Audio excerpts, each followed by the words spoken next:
Guys, it's Tash. This is Grant. This is Indiebnb.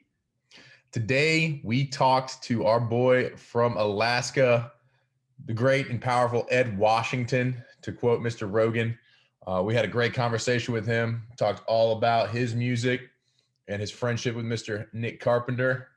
It's a great listen. Let's roll that motherfucking tape.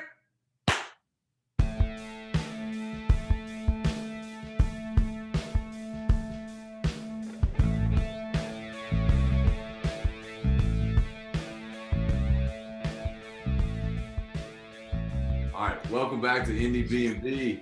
We are joined today by Ed Washington, all the way from Alaska. What's going on, Ed? How's it going, man? We're doing great. Thanks for having me. Of course, we learned about your music through Nick Carpenter from Medium Bill, so we're expanding our horizons, musically and geographically. So Awesome. Oh, I see what you guys are doing there with the backgrounds. Oh yeah, you got the aurora behind you. That's right. How do you do that? Can I do that? Yeah, oh yeah, dude. You go on. You got to go on your view or your gallery view settings. Use your preferences if you're on a Mac, and then okay, and then hit your backgrounds and filters, and there you go. Okay. I won't fiddle with it, but I appreciate the Alaskan theme. Thank you guys. Yeah, this is a regular Thursday for you, isn't it? You just go outside and it's got the beautiful northern lights up there. Yep. And we ride on moose to work. High five bears, all of the things. That's what we're talking about. We live in igloos. I'm confirming all of the myths right now. That's what I figured. I always wondered that, and I was pretty sure that was accurate. But now that Ed Washington's confirmed it, it's over. Dude, so whenever I go to the States, I get the same questions every time. Every time. Like, can you see Russia from your house? Like, yeah. Is it dark like all the time? And then like, is it?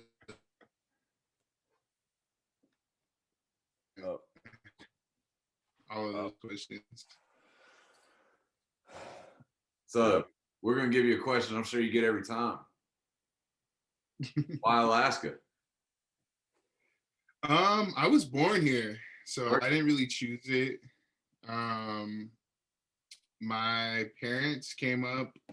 I guess my dad ended up moving with my aunt when he was younger, like 18. He moved up here, and then my mom, she moved here by way of like her dad being in the Air Force. A lot of people end up here for like military or some like industry like oil or stuff like that. But yeah, I was born here myself. Did you grow up in Alaska? Yeah, I've been in Alaska 26 out of my 27 years. I lived in Virginia for my freshman year of college. Then I moved back here to finish my degree. So okay, yeah, and I was wondering that because obviously I don't meet a lot of people from Alaska. We're in Atlanta, but with us being in the South, we hear a lot of soul music. Sort of the heart of the soul. But I feel like your sound is very soulful. And so where did that kind of come from? Thank you. I think I've just always been. I think growing up in Alaska, you always end up kind of looking outward, like out. You have to. You almost become a student of like the internet. So I would find a bunch of singers that I'd love. Just from searching, and then thankfully I was surrounded by family that sang and stuff. So it was just a part of the tradition of the family. I grew up in the church, stuff like that. So I think it was kind of hard to run away from the, soulfulness. Yeah. So when did you start getting into music? I had always been around it, and I had a really amazing cousin that sung. One that sung in the church and one that wrote like R&B pop songs and stuff. So it's nice to see both. Like, and and but I kind of gave it to them. I was like, well, they're really good. I should not even try this thing. And so for the longest time, I just didn't take music seriously. I was into everything else. I used to draw, I used to do photography. And I think about like high school, I got FL Studio and I was making beats, you know? And so I made a ton of beats for like 4 years of high school, went out to school in Virginia. And then that's when I got introduced to some dope ass singers. I don't know if you know Masego, but okay, y'all should check him out. I was told to bring some recommendations, so there was one. But he went to school at Old Dominion University with me, and there was just a ton of really talented people like him there. And I kind of just something got ignited in me, and then as soon as I got back to Alaska, I decided I was going to be a singer. So I'm kind of a late bloomer. Yeah. Did you ever? I mean, I'm guessing you were probably playing a little bit of keys and stuff, making beats. But did you have any other instruments in your arsenal growing up? At that point, I was just faking it on keys. Mm-hmm. I didn't I had more of an ear than any sort of like I could hear things before I could actually play them or sing them at that point. And I just, I was more of an inspired musician. Like I just figure out some stuff that sounded cool. But then I went to school for music actually and learned some theory, was forced to learn piano and play Bach chorales and all the torturous bullshit you have to do when you're can I say bullshit on here? Okay. Okay, good. So yeah, I was a stressed out music student for a long time, but that helped. Like it was a different feeling from like when you're in like K through 12 and they're like, you're gonna need this all when you're an adult, and then like you don't need any of it. I've used most of the skills that I've learned in the music program. So are you recording? Okay. Yeah, I didn't really play any instruments when I was younger, but thankfully when I had to go through the music program, they made like you had a like proficiency in piano like exam. So I had to learn like some chords and I had to learn how to read and stuff. And I think that kind of fueled. Now I can play. I had to play bass with medium build. I think Nick gave me like a month before like our actual gig to learn it, so that was fun. So I'm not amazing, but I could groove a little bit, and then piano, voice, and the final. I told myself when I was in high school, if you learn drums, bass, guitar, and like keys, you can like produce anything. And I think that's kind of true. So next on my list is drums. So I see the acoustic guitar behind you there. How's that coming along? I can play a little chords, but I'm at that plateau that everyone gets to where it's like you could play every chord in G or whatever. Yeah. And then but you don't know how to move up and down the neck yet, or like I'm still learning scales and shit. Yeah. But I'm working on it. Are you a guitarist? Yeah, I play a little bit. But I'm sure you're musical. Not like I don't know anything about theory at all, so I'm sure knowing the theory is probably helpful in picking that up a little quicker. Is my guess. Yeah, and I feel like picking up instruments is kind of like learning a new language. I feel like each time it gets easier because you like start to learn like patterns and like little shortcuts.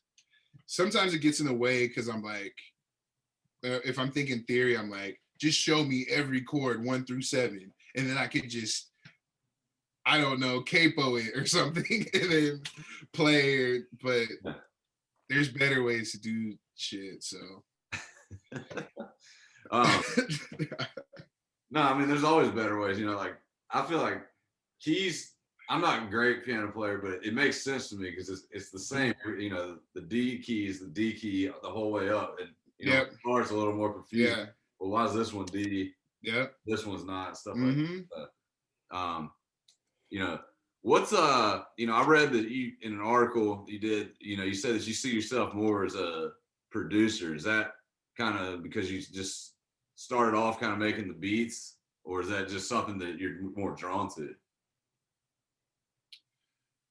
I think that's the part that I can kind of push out.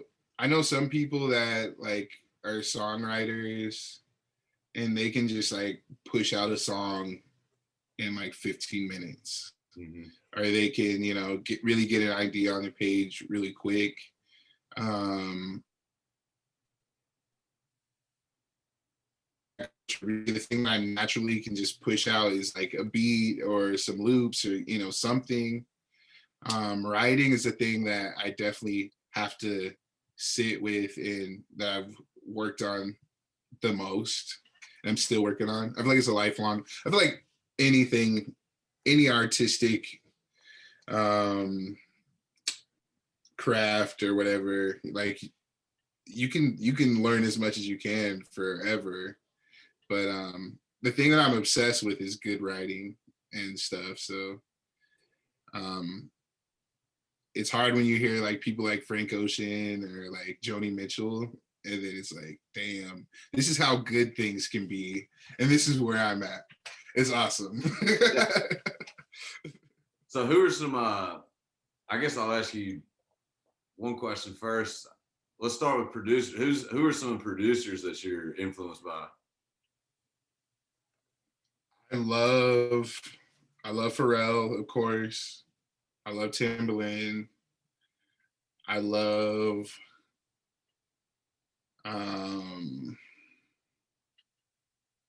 who else is sick? I feel like Imogen Heap makes her own stuff. She's super cool. Like she arranges like some sick stuff. I'm liking. I'm like new to Tame Impala, but I'm liking all that stuff. Yeah.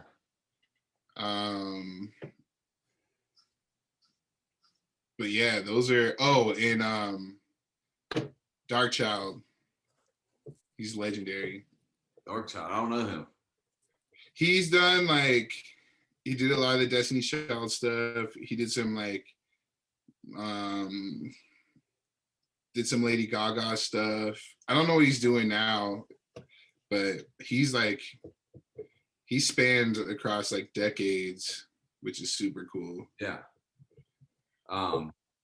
So, you know, bouncing off of that, who are some, you know, musical artists that are big influences on you in your, you know, in your craft of creating music? I'm a huge fan of Frank Ocean. I think he was the one that kind of steered my taste in a different way and like made me think about lyrics and more so than like a vibe or something. So I really love Frank Ocean. I mentioned Joni Mitchell earlier. I love her too. She's great. Stevie Wonder is amazing. Brandy is an amazing vocalist. Like I've learned anything about like vocal production and stuff from like her and Imogen Heap. They both are just like amazing vocal arrangers. Radiohead is sick. I love anything like that sounds weird or like psychedelic. Mm-hmm. Anything in that vein is like so yeah. Oh, and Bjork. Bjork is the queen. I love her melodies. I love her like expression. Yes, you know, from listening to your music, you know, naming all those bands and artists, you know, I can kind of hear where it comes out, and you know, a lot of it's like I said at the beginning, a lot of that is sort of the soulful side of you. And I wrote down your song "You Don't Get Me High" is like a modern version of soul music, and I really loved it. It was just, you know, I could hear the kind of old school soul music, like what you think of from like the '60s and '70s. but it had this modern flair to it, and I loved how you kind of blended those together. Thanks, man. That's awesome. Yeah, I love the. Have you ever heard this R&B artist named Tank? I don't think I have. Either of y'all? Okay. Y'all should check him out. He's like definitely, he's an amazing just singer. He does all the falsetto stuff. And all the stuff I was doing, I was just trying to be Tank. He's amazing. Like I remember growing up, he was the vocalist I used to definitely like try to get like all my style from and stuff. And he's definitely a homage to a lot of those older soulful singers. He just sits. You don't see too many R&B singers just sitting behind a keyboard. And that's definitely him. Yeah, it's like I've heard. I can't remember who said it, but it's like I think it was Keith Richards from the Rolling Stones. He said, everyone's trying to be like someone else, and he said the key is to go back and find who was that guy, who's Tank trying to be like, and go try to be like you, and it all come through. Exactly. Yep. And you can see the lineage. Like I feel like he's a throwback to like Brian McKnight and like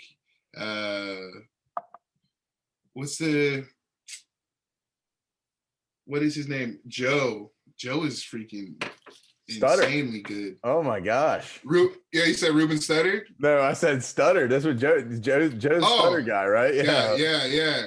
He's like amazing. So, and then it just keeps going back, to like older soul singers like Sam Cooke and Donny Hathaway. I love Donny Hathaway. He's so good. I love music because there's so much, it's overwhelming, actually. I want to learn about all styles. Like, I probably can't hear everything. I can't put my ears on everything, but I want to. I get stressed out daily. Like, I'm like, I want to listen to everything all at once. My gosh, this, you time to listen to it. And it's just like, I feel like I'm missing out. But I think anyone who loves music gets that feeling that you can't hear it all. So you got to find what you love and, branch off a little bit. Yeah. And I found the value in the fucking skip button, dude. Like I want to hear everything, but I also can tell if I'm not going to dig it, Yeah. You can kind of tell, the first 30 seconds to a minute in, like you got it. You skip that shit like ASAP. I kind of, it's funny because like someone was talking about books and how people feel so much pressure to like, if you pick up a book, like if you start it, then you got to finish it. And that's why like people just throw it away altogether. But I don't know if I was watching this interview or something. This guy was just talking about reading because I want to read more. And he was like, well, you don't have to finish a book. You can read the first 5 pages. And if you don't like it, like just find another book that interests you. Like if you aren't sucked in by then. And I kind of apply that to music too. Because, I'm somebody that used to pride themselves in being able to listen to everything.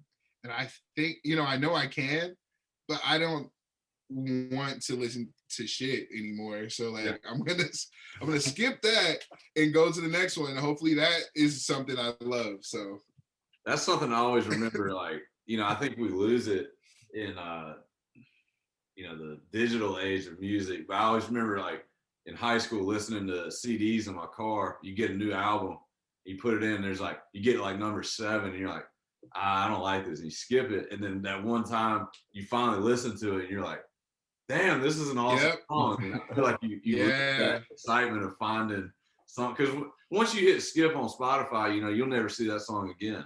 It's gone forever. You'll never find it again. It's gone into the abyss. The algorithm is like a people pleaser. Exactly.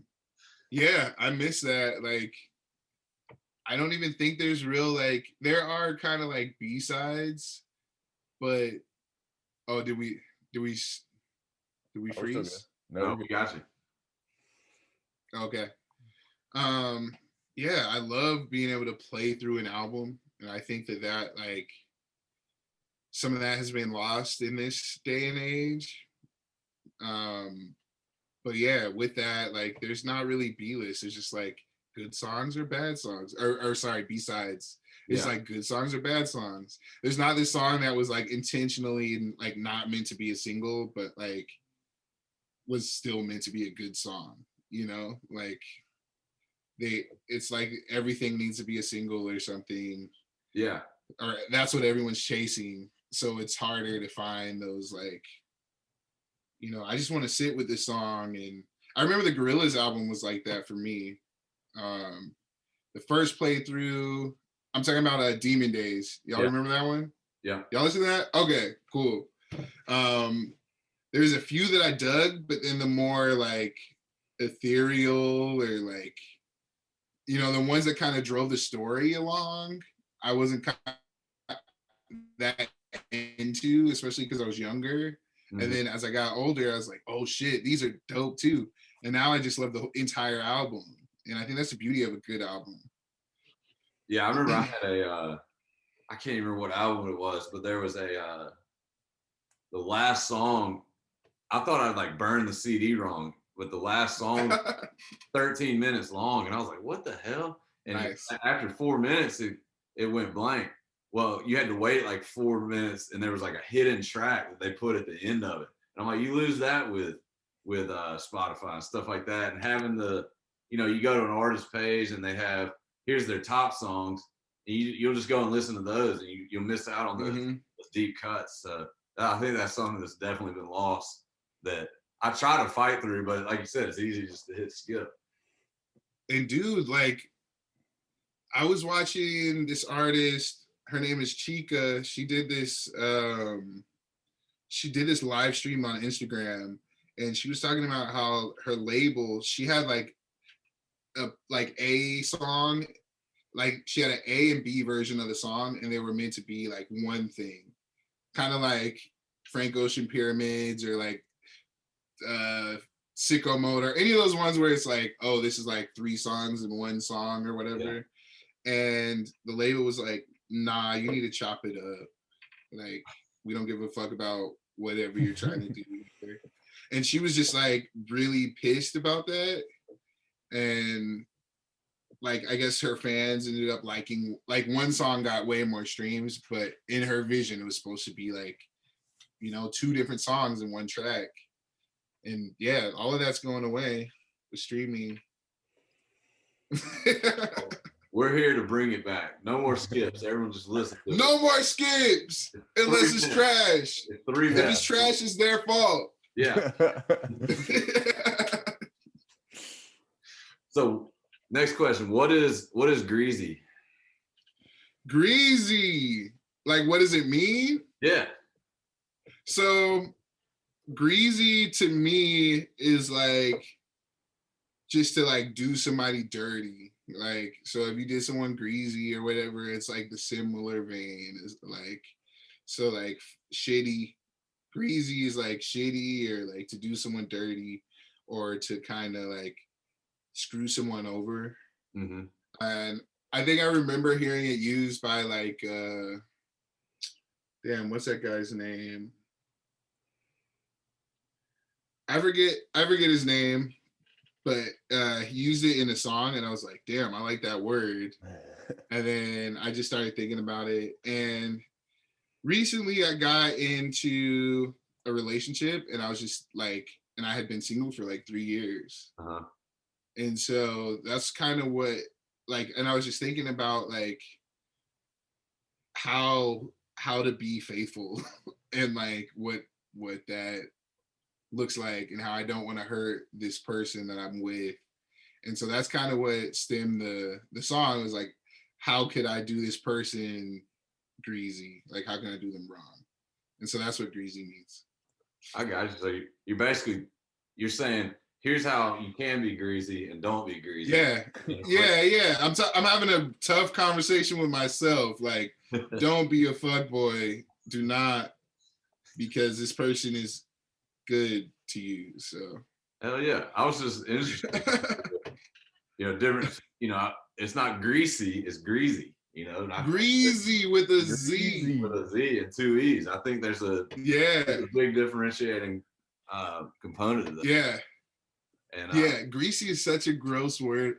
Greasy is so close to it, but I figured like, like it's such a random ass word. Some random ass slang. I love it. Yeah. And I think Grant, what was the video you were going to ask him about? That just Oh man, we took a deep dive into your YouTube. Oh no. So let me ask you this: who's the best Alaskan jerk, man? I mean, like, who's got it? That was my homie. Oh, this is like kind of sad, but we'll tie into Atlanta. So the guy that you saw in that video, his name is, he went by Inamik, which was his name backwards, and it was Kimani.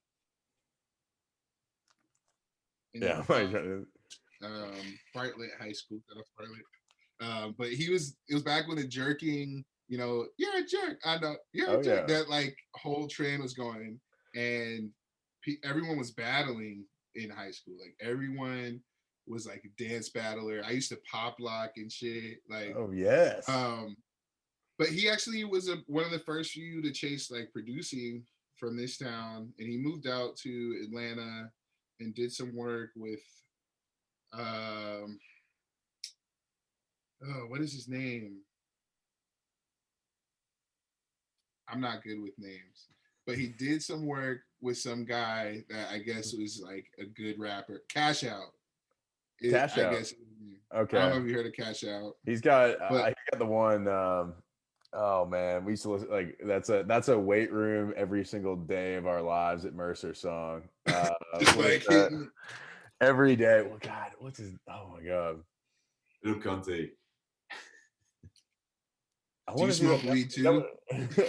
Are we the weed smokers? No. Right with that. Is that right with that? Maybe like, see, I wasn't up on him, but I just knew my friend had been producing for him. But recently, I think maybe a couple years ago, he had passed. So that's the sad part. But it's dope that you saw that video. And RIP to Enomic. His name was Enomic in the kitchen. When you're rapping, you in the kitchen. Cooking. You're cooking, man. So, but he's talented. He used to dance and do all that, and he ended up producing. So, hell yeah! So we've got awesome. The best jerker and best jerker in Alaska. Definitely, he definitely was. Yeah, I could never get into the jerk. My jerk always turned into the running man somehow. So like, it's just the reverse running man, isn't it? I know, but it's like I'm like I just can't. I don't know. My brain won't let me do it. But I'm a heck of a shuffler, but I cannot jerk. But like, so when you and I love the video of Give It Like You Used To. I mean, obviously you and Nick are together on that one. I love music videos. It's a theme on this whole thing. You cut out in that first part. I'm sorry.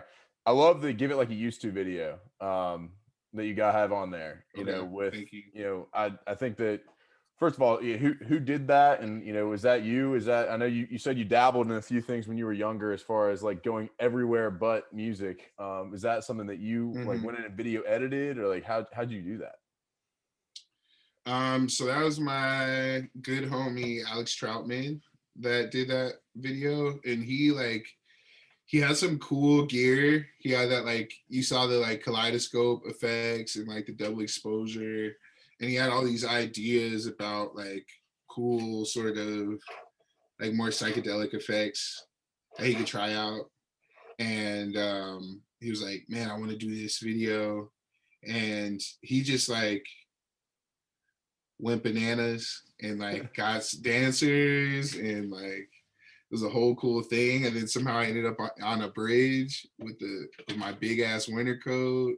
And I feel like a Boston, and yeah, it was fun. It was a fun, like, fresh experience because that's my first visual, and it's interesting learning all this artist stuff like branding and trying to get visuals to match the music and all that. It's been a fun learning experience. Yeah, I mean, I know that you recently went ahead and went full steam into doing music full time. I heard that on your podcast. So like, I guess within that journey, like, what do you see visually for you? With this EP that you just released, and I know I'm sure you're working on some other stuff, but like, where do you see visually, music video wise, your future? I mean, I think I love the bridge look was, I mean, it's sick, but I also love, you're in behind the piano, and you could easily do something along those lines too. You have like such a great, wide picture to be able to, be creative in. What do you see yourself in with the music videos and everything kind of moving forward? I think as my music gets, like, I'm constantly learning about production and stuff, and I do every song I produced and I mixed.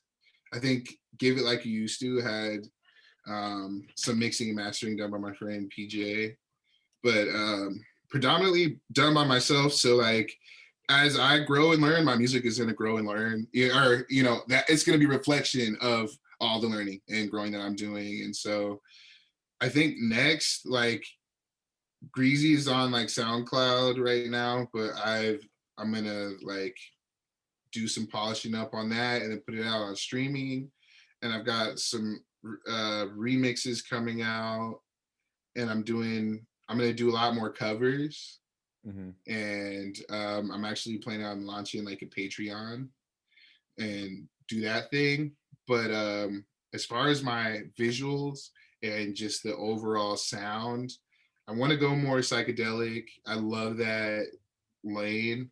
I love that alternate R&B is getting more like trippy. Like, and I think I have Frank Ocean Blonde tatted on my arm, so like I'm a big fan. But like, that album was just a trip to me, and sonically, and the mix and everything was just so fucking immersive and beautiful, and it's definitely had an effect on me. So I definitely want to, I think my music is definitely going to get more trippy and a little more like experimental sounding, but still fun, still like lighthearted like I am. Yeah. So that's awesome. We can't wait to hear all that. And I tell you what you're talking, our podcast with Danny Martin of Two Slices, kind of a funny, he's kind of in a, they're on a break with his band because, one of the guys had a kid, but he's in the same kind of boat as far as kind of looking towards more of his roots in psychedelic rock and kind of getting in. So, maybe we need to, get you guys together. He's out of Charleston, but his name's Danny Martin. Okay. Slices, dude. So yeah, he's a heck of a guy, and I grew up with Danny him. Martin. Yeah, Danny Martin of Two Slices. But you do the covers and do things like that. What inspires you to like? How do you pick which ones you want to do? I know you did Hotline Bling, and then of course Pour It Up as well. Are those just songs you're like, what, that's a tight song, and I want to see how I sound on it, or was that pretty much the thought process? Damn, you're a legend, because you went like, that's, some of those are throwbacks, like high school covers and stuff. But like, I think those were like formative years for me to just learn how to sing, learn how to vocal produce. Like, I was really trying to dissect how these people constructed their songs vocally. And there's something about being able to break a song down, whether you're on an instrument and you're learning it, or you're a vocalist and you're playing with plugins and shit. Like, I'm playing like down to the like, the actual treatment of the vocal. I try to like emulate and stuff. Depending on if I'm doing more of like a creative cover, I'm gonna put my own spin on it, But if I'm trying to like recreate like a classic song or something, it's nice to like try to go for that timbre or that vocal quality. And so it really, for me, doing a lot of the covers, especially when I was younger, was just to learn. And then it became like, oh, okay, I feel like I can do these pretty good. Like, you know, I started to get compliments from people like, oh, I like this better than the original song or whatever. And then I was like, oh, okay, well, this is fun. Like, and then I saw, of course, social media and stuff, there's like a market for that. And so now it's just like whatever song I feel, the ones that I end up singing the most in the car or whatever, or that I feel like I have an alternate melody. I always like to change the melody or something, and then I'm like, okay, well, let's cover this. Yeah. Let's do something a little different. I like that. I heard you were talking about using plugins, and I can't remember who we were talking to a few weeks ago. I know I mess around with GarageBand, but all these things are pretty similar. Did I lose you? No, I'm here. Okay. You started to crackle up a little bit, but okay. Yeah, what I was gonna say was, you mentioned at the beginning of the podcast that you feel like you usually have an ear, or like you kind of know what the sound is before you even know how to play it. So what I was getting at is, with all these plugins and all this stuff, you could sit there probably for the rest of your life, tinkering and trying to get the sound. Yeah. Do you find, with knowing kind of what you hear in your head beforehand, does that help you kind of rein it in and get through the production period of that? Oh yeah, like it's crazy. Like we're sponges if we let ourselves be, and it takes repetition. It takes showing up, and like a lot of stuff will just go in one ear and out the other. But if you continue to like show up, I watch so many Pensados Place fucking interviews and so many tutorials on like mixing and shit. But eventually, like you can name the effects and whatever people are using. You can name the sort of sounds, and you can really express the quality of what's happening in a song. And I think that being able to have that level of analysis just informs your ear as an artist. And so when you're in the studio, like I'm a huge proponent of know everything about whatever the fuck you're doing, even if you ultimately don't end up being the one doing it. And like it's paid off so much to be able to speak engineer language if I'm just the vocalist like tracking something, and to in order to use, once you start using their language, I think they respect you a little bit more. You move from being this, okay, this is this person that just expects me to press a button and whatever, they don't know shit, versus like, yo, you got my auto tune in the wrong key, like let's fix that. And like, like maybe not so wet on these vocals, like, and like that is so empowering for an artist, even if you don't end up being an engineer or whatever, being able to speak the language. And that boils down to everything. Like if you're going to be a singer, like know how to know keys, know what you're transposing to, and know what the chords are for your song. Like these things will help you so much. So it's helped me a lot. Yeah. Well, sounds like you're good at making. Sounds like you're great at making rapid fire decisions, which I think might lead us right into Pete Peterson's party pack of questions, and we'll see how good this guy's the segue king. I mean, what segue a king here. Pete Peterson's party pack of questions, 20 questions right in a row. But first, shouts out to y'all's podcast, of course. The Look at Life podcast, Nick Carpenter and Ed Washington. They play each other in the podcast, actually. So they flip roles.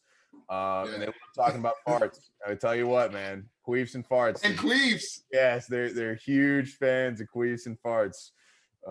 So I cannot recommend that enough for our listeners. But let's get into Pete Peterson's party pack of questions. Number one, coming right at you: Netflix or Hulu? Netflix. Pirates or ninjas? Ninjas. Cake or pie? Pie. Jam or jelly? Jam. Oh, hot jam. Here we go. Donuts or bagels? Donuts. Hot dogs or burgers? Burgers. Sunrises or sunsets? Sunsets. Super salad? Salad. Wake and bake or a night high? Both. Can I answer that? You got both. All right. Robots, are they going to take over the world or not? They already have. Have. Is Bigfoot real, or in the Great White North, the abominable snowman? Maybe. Is love at first sight real? Ooh, I think it is, but I don't know if we want. Oh, wait, hold on. You cut out. Just think about it. Hold on. Re-answer that. Oh, I said, I think it's real. I think it's real, but I don't know if we want those problems. Think about it. That's true. Tendies or wings? Tendies. Wings for sure. Wings for sure. All right, with those wings, are you having blue cheese or ranch? It depends on the type of wing, but I'm gonna say ranch. That's like all right. You know, it's like wearing black. Can't go wrong. Goes with everything. Yeah, exactly. You ever had circus peanuts? Whoa, I thought he said circus penis, and I was like, no, I haven't. Circus peanuts, no. Also have not had those. Try them out. Orange peanuts. They're great. I'm the president of the Orange Peanut Society. So, cats or dogs? It's going to be an unpopular opinion, but cats. All right. He's a cat guy. Yeah. Carrots or celery? Carrots. Oh, this is going to be a tough one for you. Farts or queefs?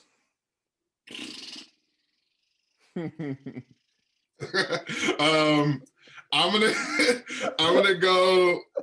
Queefs can be like, they're pleasant. They're, you know, usually require something enjoyable, right?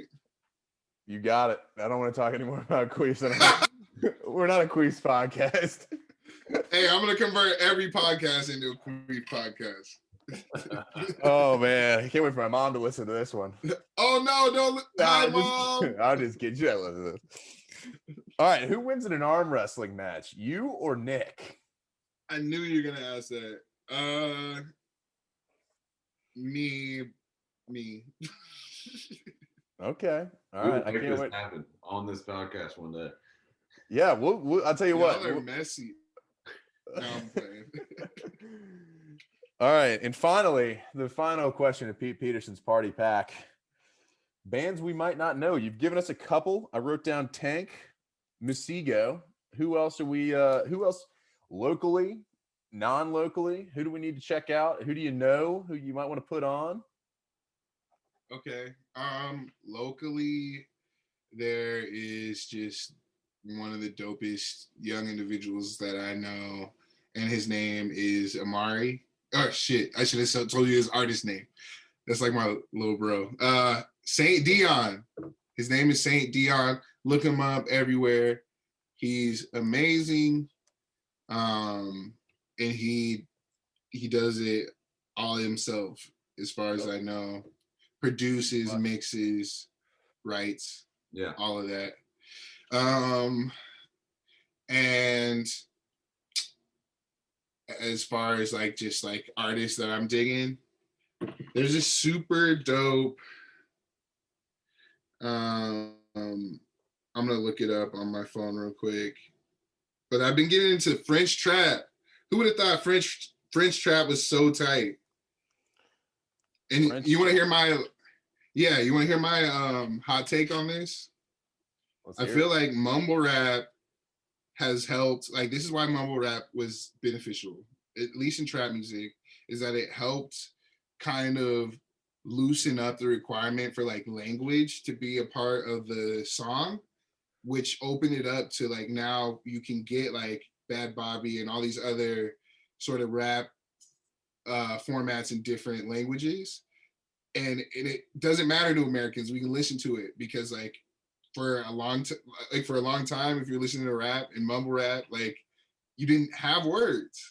So like I just think it helped kind of open it up and be more expansive in that way. So this guy named Kante, Kante, or no, that's the single. The single is Kante, Kante, by this guy named Slimka, and it's French trap, and it's so good. The beat is amazing. I don't know who his producer is. And then there's this other French artist. Her name is Luis in the Yakuza, and the album's name is Gore, and it's just sick. Like, it's not just trap. She puts a bunch of different styles of.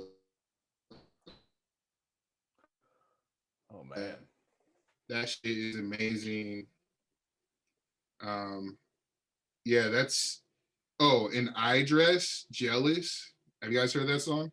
It's more like punk, super fun, and just like mean and like sad. It's great. I like, dude. Something freaking mean, dude. Let's go. Yeah. And then one last one, Party Mobile by Party Next Door. He's more popular, but like that album, I feel like it got slept on, and it's one of my favorites. It's just fucking insane. So good. We will give it its due, man. Man, I am just excited that I got to talk to the other side of the look at life and the look at lyrics and everything about it. But thank you so much for joining us, man. Washington, everybody. Ladies and gentlemen. Thanks for having me. You guys, like, this has been a blast. Like, and you guys are great. So hell yeah, this is awesome. Hopefully we can get you and Nick on together and we can get his podcast finished. So dude, that would be fun. Let me know. I'm definitely down. Ed, it's been a pleasure. Thank you. Thanks for having me. Yep.